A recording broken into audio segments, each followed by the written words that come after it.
नमस्कार, स्वागत है आपका हमारे खास कार्यक्रम में। मैं हूं आपके साथ विनीत। आज हम बात करेंगे पूर्ण ब्रह्म कबीर देव के अवतार जगत गुरु तत्वदर्शी संत रामपाल जी महाराज जी के बारे में। संत रामपाल जी महाराज जी दुनिया के एकमात्र ऐसे तत्वदर्शी संत हैं जो धार्मिक शास्त्रों से यथार्थ आध्यात्मिक तत्व ज्ञान प्रदान करते हैं और अपने शिष्यों को मुक्ति का मार्ग भी बताते हैं। इस कार्यक्रम में आपको ये भी बताएंगे कि कैसे संत रामपाल जी महाराज जी इतने कष्ट झेलने के बाद भी लोगों को सच्चा मार्ग प्रशस्त कर रहे हैं। महाराज जी से जुड़े और भी कई अन्य विशेष जानकारियों के लिए आप बने रहे और देखिए हमारी यह पूरी पेशकश।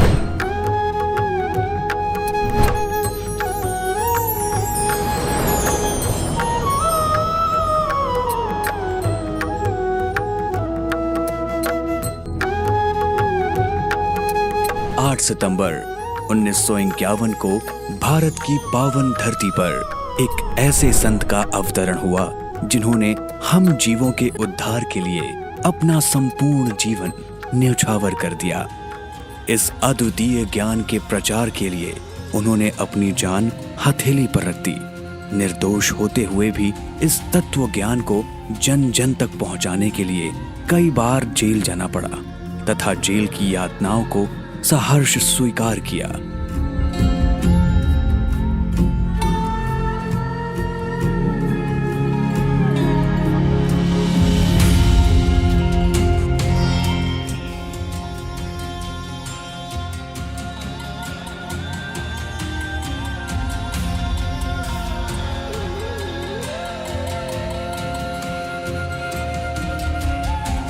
नौकरी, घर परिवार सब कुछ त्याग दिया। ऐसे महान संत जो परमार्थ के लिए अपना सर्वस्व वार दे इस धरा पर यदा कदा ही प्रकट होते हैं।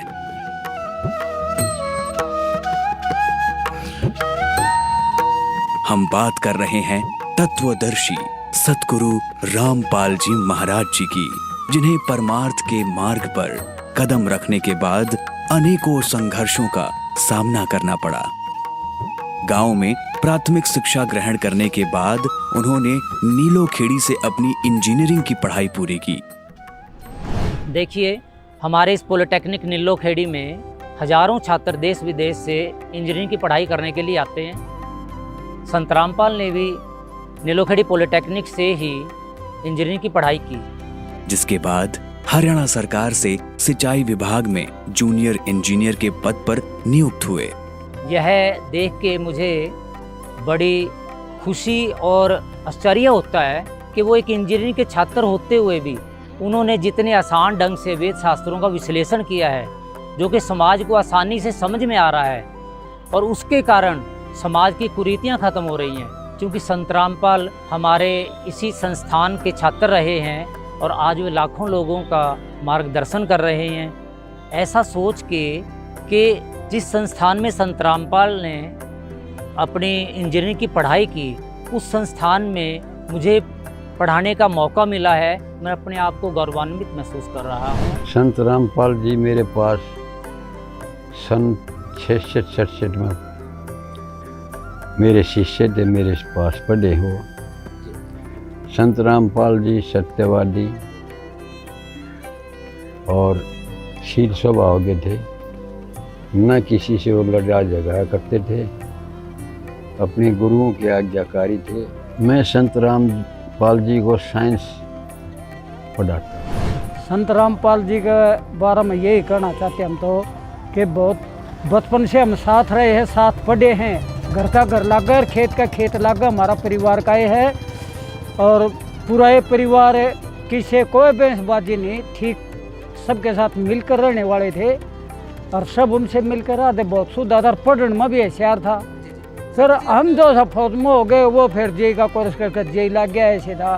फिर आगे भाई हम 18-20 साल नौकरी करके हम पेंशन आ गए, नाम हम भी ले रहे। बाद में 3 साल हो गया, हमने भी नाम लिया 3-4 साल। गांव वाले बहुत बढ़िया था। गांव वाले ये चाहते हैं कि यहाँ भी कुछ बने तो नज़दीक हो जाए। बूढ़े ठहरे, हम भी बूढ़े हो गए, बस में आन जान में भीड़ हो जाए, ने उतरा चढ़िया चंदा नहीं, थोड़ा डेबा लग जाए पड़ जाएंगे, एक टांग पर टूट जाए, बुढ़ापा मुँह खटोली में पड़े रहेंगे।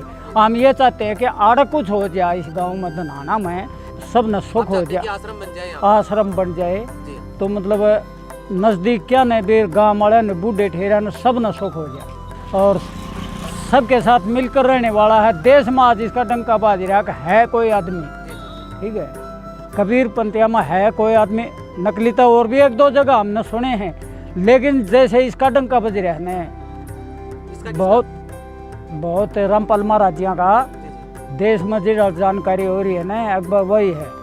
तो दूसरे देश आता ही गया हुआ है, हम सत्संग में जाओ, हम बातचीत करना है सबसे। अकबर कहाँ से है? नेपाल से, कई कई जगह से दूसरे देश में आते हैं। ये संदेश है भाई यहाँ कुछ बन जाए ना और सबको ये गांव भी दिखाई दे। और भाई हम भी यही चाहते हैं, दूसरे देश के भी और भाई दूर दूर के मध्य प्रदेश के हैं, बिहार के हैं, राजस्थान के, उन्हें ये पता चला कि भाई ये गांव हमारा जिया का। कुछ लोगों का कहना है कि संत रामपाल जी ग्रामीण पृष्ठभूमि से आए हैं, संस्कृत पढ़ी नहीं है और शास्त्रों का मतलब अध्ययन करके बताते हैं, तो नहीं। शास्त्रों की क्या नॉलेज हो सकती है जो संस्कृत? सब कुछ पढ़े हैं, संस्कृत हम भी पढ़े हैं। मेरे से 2-3 क्लास आगे पढ़ता था, मैं भी संस्कृत पढ़े हूँ। पहले हरियाणा था ही नहीं, मैं 66 में फैल हुआ था जब हरियाणा बना था, जब पंजाबी छूटी, पंजाबी जाना हो मारता था। 2-3 क्लास आगे पढ़ा, मैं 3 क्लास पढ़ रहा हूँ पंजाबी, लिख दूंगा और पढ़ दूंगा, बोलने की आदत को नहीं, सारी भाषा जाना हो, अंग्रेजी सब पढ़न में होशियार था, तभी तो ऐसी नौकरी मिल गई, नहीं तो मारा पर गया न आड़े चपड़ासी को नहीं मिली, फौज में उठे हम। तो बचपन से ही मतलब आपके तो मतलब स्कूल में साथी हमारे तो गेल पढ़न जा कर दे, घर की उड़ा घर का घर लग गए हैं, साथ जाने भाई साथ आना, जोड़े टांग टांग जा कर दे तख्ती ले ली। इन सब के बीच 1988 में उन्होंने परम संत राम देवानंद जी से दीक्षा प्राप्त की और स्वयं को पूरी ईमानदारी से सक्रिय किया और स्वामी राम देवानंद जी द्वारा बताई गई भक्ति के मार्ग पर चल पड़े और परमात्मा का साक्षात्कार किया। 1999 में इस तत्व ज्ञान के प्रचार को तेजी से जन साधारण तक पहुंचाने के लिए सतलोक आश्रम करोंथा की स्थापना की। अब ये सब जानने के बाद आपके मन में सवाल आ रहे होंगे कि आखिर संत रामपाल जी महाराज जी ने जिंदगी में इतने बड़े बड़े काम इतनी सरलता से कैसे कर लिए।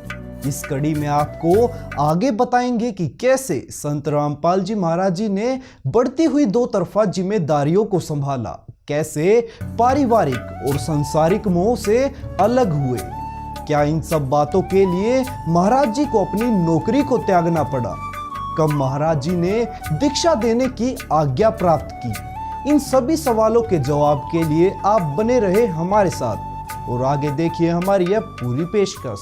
संत रामपाल जी महाराज ने जब जूनियर इंजीनियर की नौकरी छोड़ी तब वो नौकरी ही उनके परिवार की निर्वाह का एकमात्र साधन थी। संत रामपाल जी महाराज को संतान रूप में 2 पुत्र 2 पुत्रियां हैं, लेकिन अपने सतगुरु जी के आदेश का पालन करने के लिए और परमात्मा के बच्चों के उद्धार के लिए उन्होंने अपने परिवार और बच्चों को भगवान के भरोसे छोड़ दिया और परमात्मा के लिए अपना जीवन समर्पण कर दिया। उन्होंने अपने कुछ भक्तों के सहयोग से गांव-गांव, नगर-नगर जाकर सतज्ञान का प्रचार किया और सर्व धर्मों के शास्त्रों का अध्ययन किया और उनमें से परमात्मा का सच्चा ज्ञान निकालकर भक्त समाज के सामने रख दिया। दिन रात सत्संग किए, पुस्तकें लिखी। पारिवारिक और सांसारिक मोह को त्यागने के बाद जब संत रामपाल जी महाराज जी लोगों को मार्गदर्शन दिखाने लगे तब रास्ते में कई तरफ की कठिनाइयां आई, लेकिन कहते हैं ना, समय का पहिया चलता रहता है और सच्चाई और ज्ञान मनुष्य से दूर रह ही नहीं सकता। संत रामपाल जी महाराज जी की मेहनत और परमेश्वर कबीर जी के आशीर्वाद से सत्य ज्ञान बहुत तेजी के साथ फैलता चला गया। सतभक्ति करने से भक्तों के दुख दूर होने लगे और हजारों की संख्या में श्रद्धालु संत रामपाल जी महाराज जी से दीक्षा लेने लगे। लेकिन यह सफर भी संत रामपाल जी महाराज जी के लिए इतना आसान नहीं रहा। कैसे रहा संत रामपाल जी महाराज जी का यह सफर, अब आपको आगे दिखाते हैं संत रामपाल जी महाराज जी का यह सफरनामा। संत रामपाल जी महाराज 20-20 घंटे विश्व कल्याण के लिए परमार्थ के कार्यों में लगे रहे। परमेश्वर कबीर साहिब का ज्ञान ऐसा था जैसे तोप का गोला हो जिसके आगे कोई टिक नहीं सका। संत रामपाल जी की मेहनत और परमेश्वर कबीर जी के आशीर्वाद से सत ज्ञान बहुत तेजी से फैलता चला गया। सत भक्ति करने से भक्तों के दुख दूर होने लगे। संत रामपाल महाराज जी ने पहले सर्व धर्मों के पवित्र ग्रंथों में से परमात्मा के ज्ञान और सही साधना के प्रमाण दिए। उसके बाद नकली पंथों और गलत साधनाओं में फंसे हुए श्रद्धालुओं को निकालने के लिए उन्हीं नकली धर्म गुरुओं की पुस्तकों से उनके गलत ज्ञान की पोल खोल कर रख दी। उन नकली संतों महंतों के विचार कबीर परमेश्वर जी की वाणी तथा शास्त्रों में प्रमाणित तथ्यों से भिन्न थे। 2003 में संत रामपाल जी ने टीवी चैनलों के माध्यम से सत ज्ञान देना शुरू किया और पाखंडी महात्माओं के ज्ञान का लाइव पर्दाफाश कर दिया। संत रामपाल जी महाराज एक ऐसा नाम जो आध्यात्मिक जगत के सच्चे संत हैं और सबसे बड़ी बात समाज सुधार के लिए प्रयत्नशील जगत गुरु तत्वदर्शी संत रामपाल जी महाराज ने लाखों लोगों का जीवन बदल दिया। लाखों लोगों के लिए प्रेरणा स्रोत हैं और इन्होंने शास्त्रों के अनुसार एक भगवान और एक भक्ति के सिद्धांत को स्थापित किया। वे विश्व विजेता संत हैं जिन्होंने विश्व के सभी संतों, गुरुओं, शंकराचार्यों और धर्म गुरुओं को ज्ञान चर्चा में निरुत्तर किया है। संत रामपाल जी महाराज का उद्देश्य समाज का सुधार करना भी है, जो अभी भी कर रहे हैं।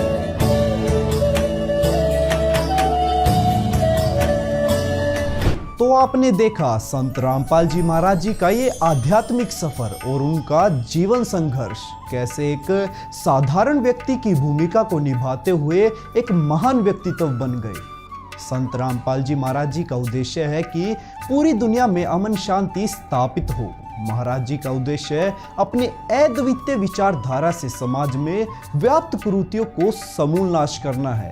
कहते हैं कोई जन्म से संत नहीं होता, लेकिन आज हमने जिस महापुरुष के बारे में जाना वो साक्षात पूर्ण ब्रह्म के अवतार हैं। पूर्ण संत वही होता है जो अशांत दुनिया में भी शांत हो, जिसकी वाणी, जिसके सत्संग, जिसके दर्शन करने मात्र से मन को तृप्ति मिलती है।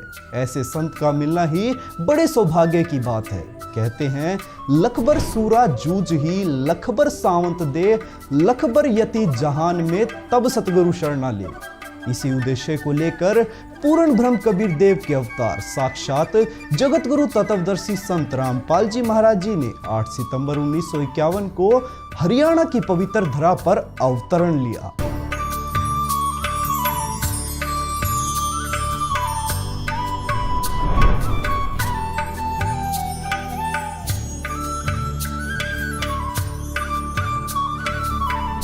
आइए सबसे पहले हम आपको महान भविष्य वक्ताओं की महान भविष्यवाणियों से रूबरू करवाते हैं, जो अपनी सटीक भविष्यवाणियों से पूरे विश्व में विख्यात हैं।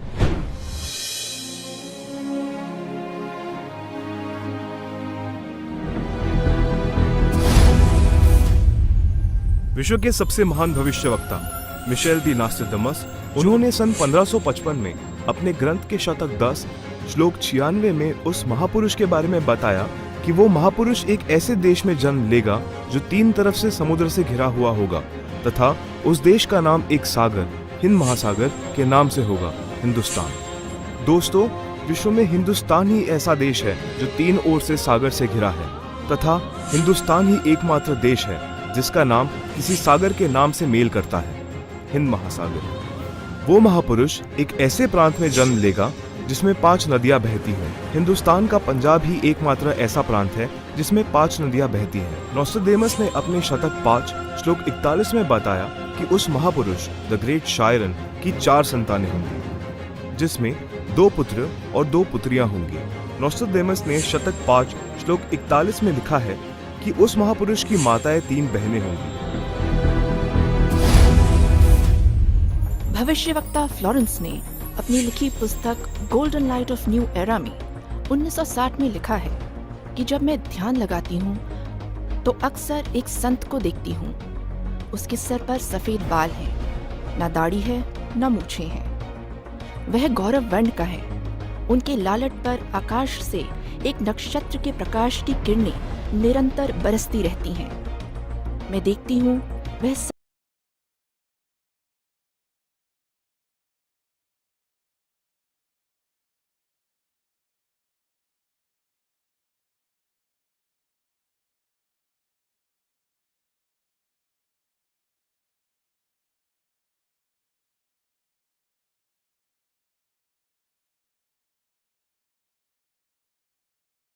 संपूर्ण विश्व करेगा। धीरे धीरे भारत औद्योगिक, धार्मिक और आर्थिक दृष्टि से विश्व का नेतृत्व करेगा और उसका विज्ञान, आध्यात्मिक तत्व ज्ञान ही पूरे विश्व को मान्य होगा। जन्म साखी भाई बालेवाली, जिसके प्रकाशक हैं भाई चत्तर सिंह जीवन सिंह, अमृतसर। पेज नंबर 307 पर भक्त प्रहलाद की भविष्यवाणी लिखी है कि नानक जी के सचखंड जाने के सैकड़ों वर्ष पश्चात पंजाब की धरती पर जाट वर्ग में वह संत जन्म लेगा जो कबीर जी तथा नानक जी जैसा महान होगा। उसका प्रचार क्षेत्र बरवाला शहर होगा। जी हाँ, जगत गुरु तत्वदर्शी संत रामपाल जी महाराज ही वो महापुरुष है जो इस पृथ्वी और मानवता का उद्धार करने के लिए हिंदुस्तान में जन्मे हैं। जगत गुरु तत्वदर्शी संत रामपाल जी महाराज ही वो महापुरुष है जिनके बारे में दुनिया भर के भविष्यवक्ता अपनी भविष्यवाणियों में कहते आए हैं। जी हाँ, संत रामपाल जी ही वो महापुरुष है जिनके 2 पुत्र और 2 पुत्रियां हैं और उनकी माताएं 3 बहनें हैं।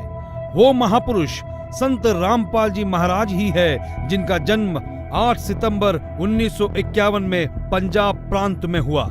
सन 1966 में हरियाणा प्रांत पंजाब से अलग हुआ था।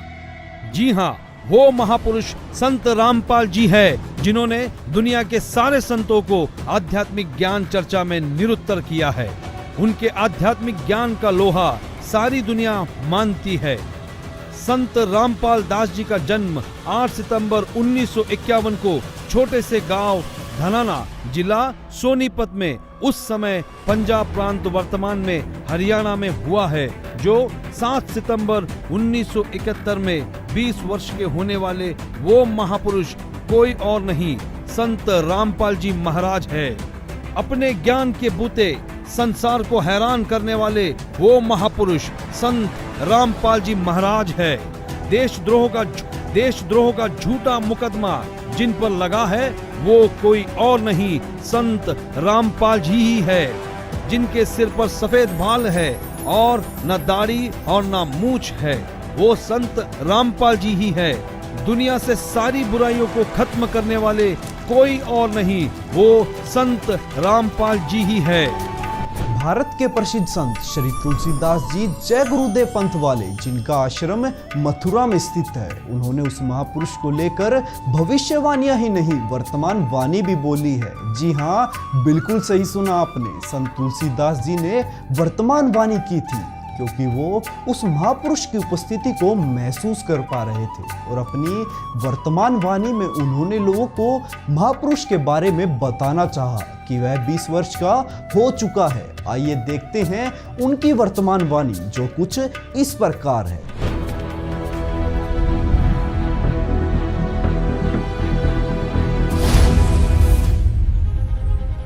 हिंदुस्तान के प्रसिद्ध संत श्री तुलसीदास जी उर्फ जय गुरुदेव को हर कोई जानता है, जिनका बहुत बड़ा आश्रम मथुरा में स्थापित है। उन्होंने 7 सितंबर 1971 में भविष्यवाणी की थी, जो अपनी पत्रिका शाकाहारी पत्रिका में पेज नंबर 50 में लिखा है कि वो अवतार जिसकी लोग प्रतीक्षा कर रहे हैं वो 20 वर्ष का हो चुका है।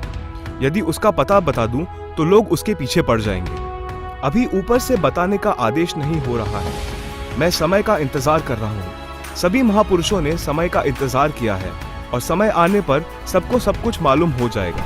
इसके बाद एक और भविष्यवाणी जय गुरुदेव पंथ के प्रवर्तक श्री तुलसीदास जी द्वारा 28 अगस्त 1971 को की गई थी। शाकाहारी पत्रिका पृष्ठ 59 में। पृष्ठ 59 में लिखा है कि महापुरुष का जन्म भारतवर्ष के एक छोटे से गांव में हो चुका है और वो व्यक्ति मानव इतिहास का सबसे महत्वपूर्ण व्यक्ति बनेगा। उसे जनता का इतना बड़ा समर्थन प्राप्त होगा कि आज तक किसी को नहीं मिला है।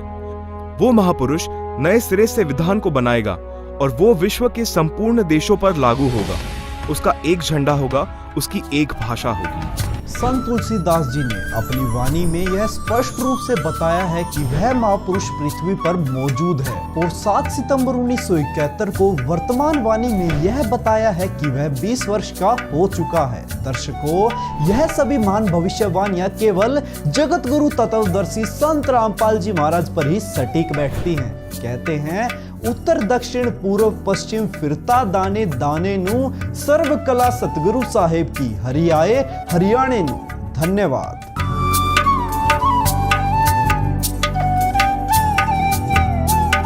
दर्शकों, हम परमात्मा की भक्ति इसलिए करते हैं ताकि हमें शारीरिक सुख मिले, सांसारिक कामकाज अच्छा हो, किसी प्रकार का कोई दुख ना हो, आध्यात्मिक लाभ मिले और ये सभी लाभ संत रामपाल जी महाराज से नाम दीक्षा लेकर भक्ति करने वाले करोड़ों अनुयायियों को हो रहे हैं। आप भी संत रामपाल जी महाराज से नाम दीक्षा लेकर अपने मानव जीवन को सफल बनाएं। धन्यवाद।